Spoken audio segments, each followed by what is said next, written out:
now at Lowe's. Faster quotes start at the Lowe's Pro Desk. Got a material list handwritten on a sticky note or saved as a photo? Perfect. Bring it to us and get a quote in minutes. And if you don't see what you need on the shelf, we'll help you get it. You can access thousands of products beyond what's available in-store or on Lowes.com, right from the Lowe's Pro Desk. Build quotes faster and source the materials you need to keep your jobs moving. Just like that, at Lowe's. Coming up on the Threat Status Podcast, we talk to Barry Hinckley, the president of Blue Ops, about why the U.S. needs thousands of unmanned surface vessels in its fleet and how America can reignite its shipbuilding industry. And then we break down whether the U.S. Iran ceasefire is dead, the push to ban robots made in China, and much more. Don't forget to go to WashingtonTimes.com and sign up for the daily Threat Status newsletter.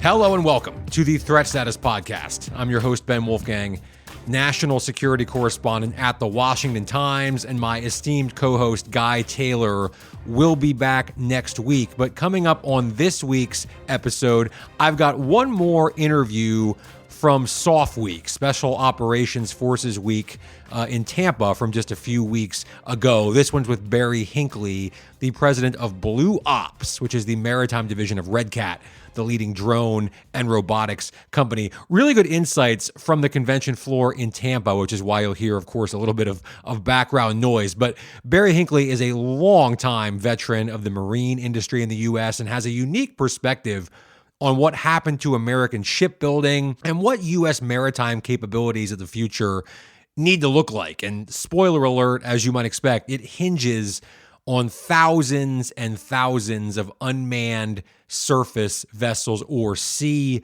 drones, as some folks would call them. But before we get there, there are a few things on my radar this week. And number one is the war with Iran. We say this, I think, every week on this show, but it's true. Things are moving so fast that it's really hard in this weekly podcast format to give you the absolute latest breaking news. You need to visit WashingtonTimes.com and read our daily Threat Status newsletter for that. We can and do highlight what we think are the most important big picture developments, and here are a couple of them. First, the House passed a war powers resolution calling for an end to the war. 4 Republican members joined Democrats to pass that measure, though, of course, it's pretty unlikely that it will actually result in an end to the conflict in and of itself. But it is another piece of evidence supporting this broader narrative that we've been speaking about here on the show. And that is that a lot of Republicans, I think, don't really understand, if we're being totally honest, what exactly we can achieve here with the conflict in Iran at this point. They're uncomfortable with how expensive it is, and they certainly don't like the politics of $5 per gallon gas 6 months away from the midterm election. So there's that. But more important to me is just the fact that there's this really weird alternate timeline or parallel universe, it seems, that some folks are living in, where the U.S. is acting like the ceasefire with Iran is still a thing, when it just very clearly at this point is not. Listeners probably remember that in the early days of the war, Guy Taylor said on this show that the administration's strategy on Iran resembled incoherence. So keep that in mind as I read you this section from a recent press release from U.S. Central Command, the combatant command that oversees all U.S. military operations in the Middle East. This is after the U.S. carried out another round of airstrikes against Iranian military targets this week, which came after Iran shot down another U.S. drone. Quote, U.S. fighter aircraft swiftly responded by eliminating Iranian air defenses, a ground control station, and 2 one-way attack drones that posed clear threats to ships transiting regional waters. No American service members were harmed. CENTCOM will continue to protect U.S. assets and interests in response to unwarranted Iranian aggression during the ongoing ceasefire, end quote. Yes, so Iran is shooting down drones, targeting American bases, firing missiles at neighboring countries, including Kuwait this week. And the U.S. is responding by repeatedly bombing Iranian military targets and shooting down drones. And this is all to protect the ceasefire, because the ceasefire is what we're still pretending this is. I don't really know what to say about this other than the fact that words actually do have meaning. And if both sides are shooting at each other every day, there's no ceasefire.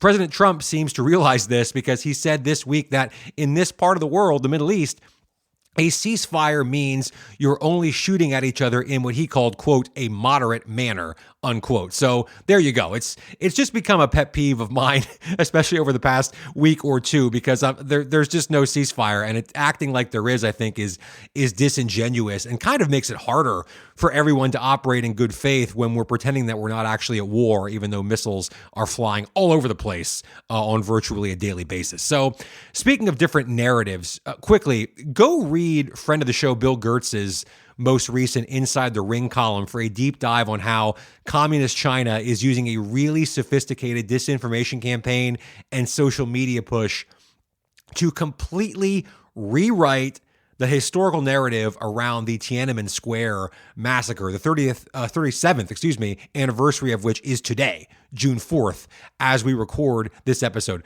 There's a lot of China-related news this week that we've highlighted in the Threat Status newsletter, and it's a key piece of our interview coming up just because pretty much everything America's doing these days in the maritime domain, of course, relates directly to great power competition with China and preparations for, God forbid, a possible clash in the Pacific sometime in the future. There's another aspect, though, to that U.S. China competition that's playing out here at home in the U.S. in real time, and that's a push on Capitol Hill to ban robots, actual humanoid robots, built in China. Broadly speaking, I think you could look at this as in some ways being similar to the push to ban TikTok in the United States, because there is an understanding, I think, that just about any piece of tech, whether you're talking about an app on a phone or an actual physical robot, any of that stuff made in China could essentially be a tool used by China to either spy on the U.S., gather information or data from users, or just make us dependent on China technologically and to some degree economically as well. So a bipartisan group of lawmakers on Capitol Hill this week introduced a bill that would effectively block the importation of robots made in China. Part of the issue here is that U.S. manufacturers face an uphill battle competing with Chinese manufacturing companies, as some U.S. firms, of course, rely heavily on China for critical minerals. Some estimates say Beijing controls as much as 89% of the kinds of critical minerals, including some rare earth elements, used in the production of advanced robots, meaning U.S. firms essentially are dependent on Chinese supply chains to manufacture things like that. We talk a lot on this show about China's critical minerals and rare earth elements advantage, and this, I think, is a piece of that. So we'll see where this goes. I think if you take a step back and think now with the rise, especially of advanced AI models, that when we talk about robots, we're not just talking about we're not talking about Roombas anymore, right? I mean, these humanoid robots that could potentially be essentially powered by AI models, they're going to become really advanced, and they already are. I mean, you can go to any number of military conventions or tech shows or anything like that. Just watch some video demos online of what some companies out there are doing now with humanoid robots, and it's both really impressive and kind of, I think a lot of folks would say, maybe really scary, and it's only going to get more so, I think, very, very quickly.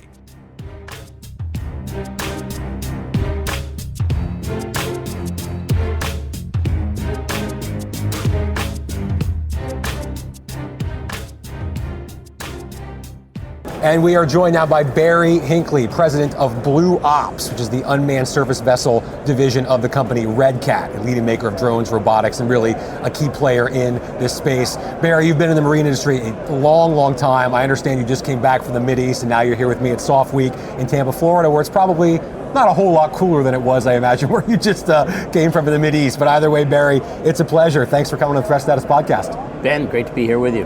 So let's start here, because we're really interested right now at Threat Status in sort of the state of where the United States is in terms of maritime capabilities. We focus a lot on shipbuilding and what some folks might call shortcomings or a decline in U.S. shipbuilding. China, of course, has more ships, at least by the numbers. I know there's a quantity versus quality debate when it comes to those vessels, but they also seem to have the capacity to build a lot of them right now. So what's your assessment, broadly speaking, from sort of the 30,000-foot view, as we often say here, of U.S. maritime capabilities right now today? Do you get the sense we've lost something of an edge over adversaries?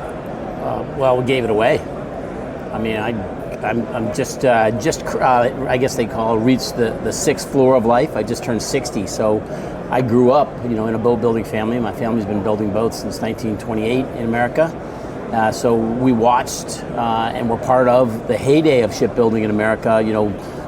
Certainly after World War II. During, my grandfather built 535 boats for the Army and Navy out of wood during World War II.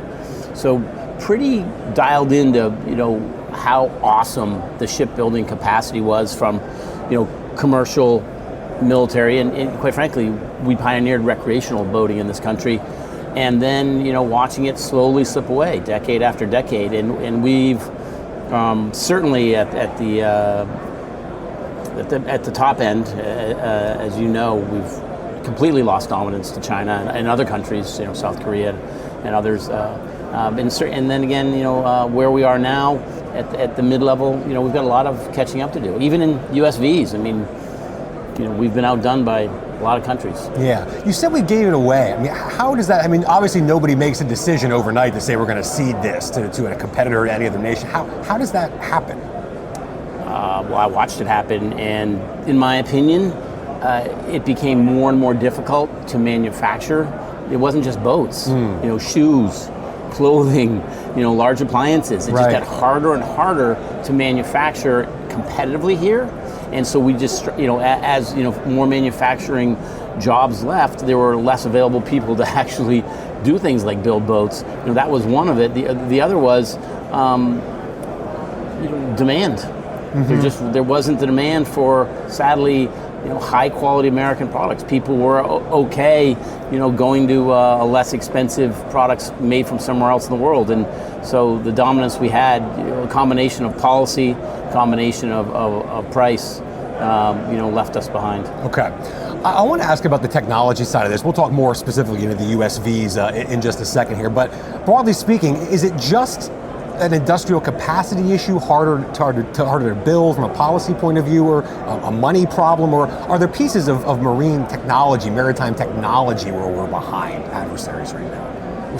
Capacity is the main reason, the main thing we're behind in. Yeah. We just don't have the capacity to build large boats or medium or small boats at the level we need to be competitive, certainly in the military. Not even close. Mm-hmm. A lot of catching up to do.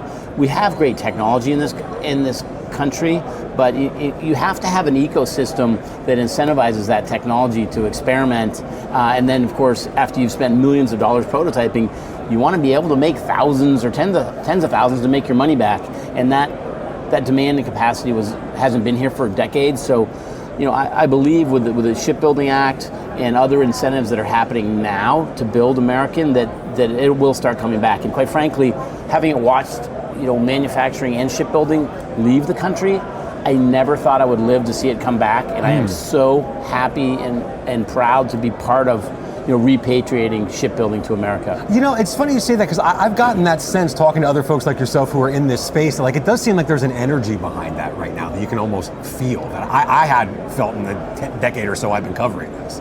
Well, many of our parents, grandparents, great-grandparents got here on boats and ships. Yeah, and mine included. Yeah. We were dominant globally as shipbuilders. And I think we have 79,000 miles of coastline in America, something like that. And the fact that we aren't even close to dominating shipbuilding anymore, not to mention, North and South America, hundreds and hundreds of thousands of miles of coastline were affected by those coastlines in those countries, and we don't produce enough boats to even put a dent in the impact we need to have. Okay. As I mentioned at the outset, you were just in the Mideast. To the extent that you can, why were you there, and what did you learn? Well, there's a lot of water over there that valuable goods move across. Yeah. And and those goods need to be protected. And because of the Ukrainian conflict and how innovative they've been, the Ukrainians showed the world that you don't need a $2 billion frigate to actually protect your coastline and drive away hostile forces. They did it with small boats like we build here at Blue Ops. And in fact, other countries are building them around the world following that example.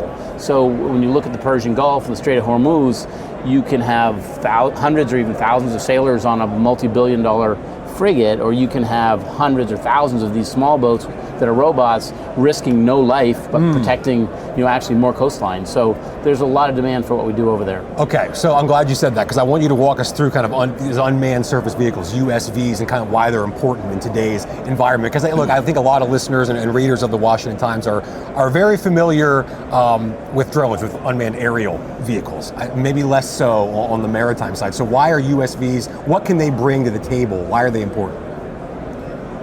Well, you can cover a lot of, the world's 3/4 water, keep in mind, right? So, and there's not roads to most of those places. Right. But we have interest in many of those places, especially around our allied partners or of course, the United States itself. So when you send out a robot that doesn't get seasick, doesn't get tired, doesn't need to go on shore leave, doesn't get hungry, our boats, can go out for 10, 12, 15 days at a time and be eyes and ears on your coastline for, whether people are running drugs or illegal fishing or all these things. So robots can do a lot that humans, especially in the ocean, because the ocean is such a hostile environment.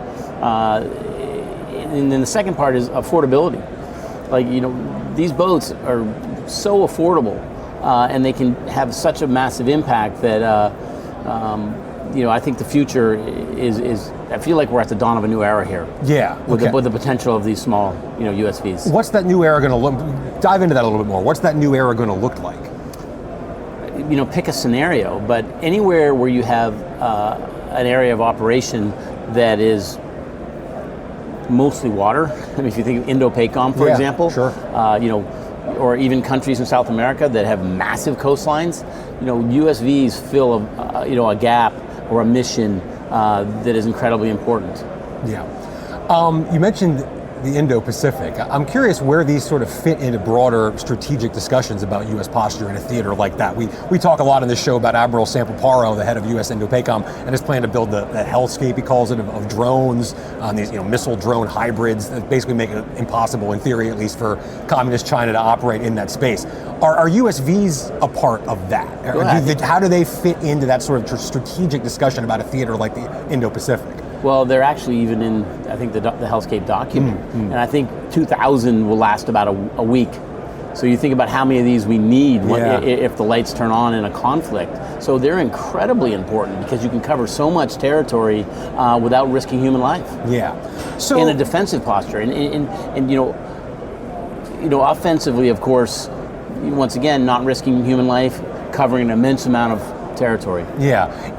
You mentioned how many we need. I mean, how many do we need? I mean, I know it's hard to kind of predict in the future where we're going to be 5 years from now, and God forbid we're in some sort of major conflict with China or some other adversary. But I mean, what does production need to look like in your view to be comfortable that we have enough of these things for scenarios? Well, if we're not making as a company 2,000 boats a year, and we're only going to be part of a global ecosystem, I'd be shocked. The world needs tens of thousands of these boats. I mean, take a country like, Brazil, Argentina, Chile, huge coastlines. They don't have America's budget, for example, but they got to protect that coastline. So you put all your money in a big frigate, with a few hundred sailors on it, or do you send hundreds of these very affordable robots up and down your coast? So then you extend that to the world. And you think about how big the world actually is, and how much water there is. Yeah, it's easy to get to tens and hundreds of thousands of these things pretty quickly. How easy is not the right word, but I guess for lack of a better term, how easy is it to build them? I mean, how quickly could these come off the assembly lines? We can build Well, easy isn't ever the word you use in boat building. Sure. Right, because we have this, tongue-in-cheek saying. Efficient, perhaps, maybe, yeah. Well, we have this tongue-in-cheek saying that the ocean hates everything, and it does. It'll eat everything alive. I mean, fresh water is one thing, salt adds a whole nother layer to it. So the boat has to be built incredibly well, but we can get very efficient, and we are scaling to produce, hundreds and then thousands a year within, 18 months. Okay. You just touched on this, and this is I know, a very 101 level question for somebody with your experience, but I think it's something that maybe the average listeners might be curious about. Water, different areas, different theaters, operating in the Arctic is very different than operating in the Mideast, different than operating in the Pacific, the Indian Ocean. We go all over the world. So what challenges do you encounter and do you have to overcome when you're talking about just different temperatures of water, different conditions? Well, it's a great question, because one of the things that comes up in the Fifth Fleet area or the Middle East, Persian Gulf, is that water temperatures can get into the 90s Fahrenheit, and air temperature 120, 130. So cooling a boat that's on station, that's not, if let's say the boat is just loitering because it's watching, and so you're not pushing air over the engine, we have to do creative things around construction to move air and keep them cool.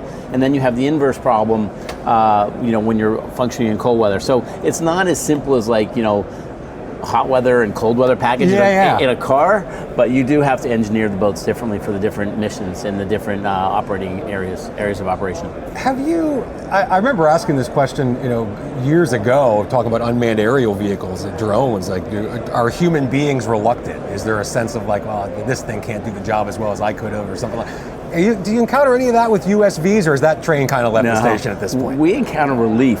Really? Yeah, because the ocean is, uncomfortable, and we're not designed to be thrown around on the ocean, right? We're land vehicles as humans. As human beings. So I don't find a lot of people saying that they'd rather be tossed around in 15-foot waves at 30 knots. Yeah. They'd rather a robot do it. Yeah, that's such a great point, because I think that often that doesn't get, I think, focused on maybe enough. It's kind of the human toll it can maybe take on individuals being brutal.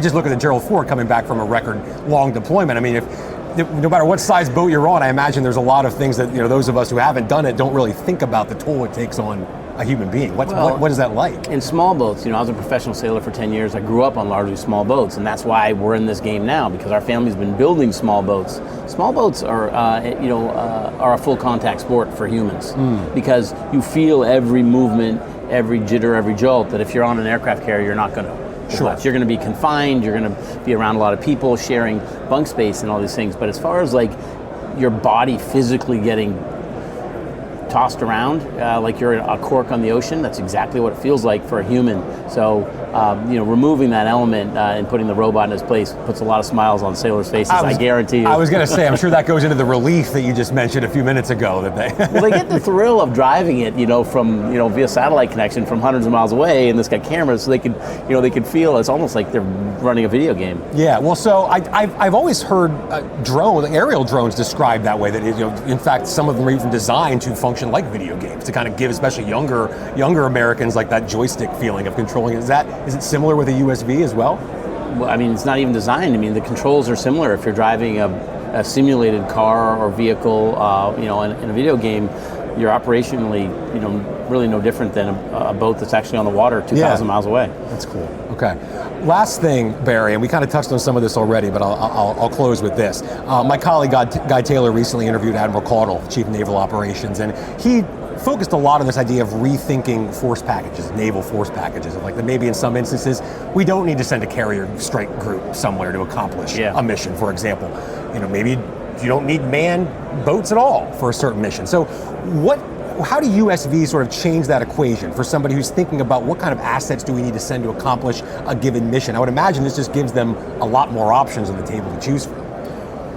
It's interesting you ask that question, because I was speaking with another admiral a couple months ago, actually in February, and we were talking about fuel range, like how much fuel should we carry to extend the boat, because one of the biggest conversations that we have is extending the range of UAVs and other payloads hundreds of miles from where you are, because a UAV may only have 50 minutes of battery life, but if you can project it 500 miles and then launch it, your impact is much better. But I think a primary use is pushing hostile activities away from humans, and that's what people are very interested in with boats. Is is being that forward protection force or projection force that you can do with a robot safely without getting humans involved. Yeah. Okay. Barry Hinckley from Blue Ops. Thanks so much for coming to the Threat Status Podcast. Great to be here, Ben. Thank you.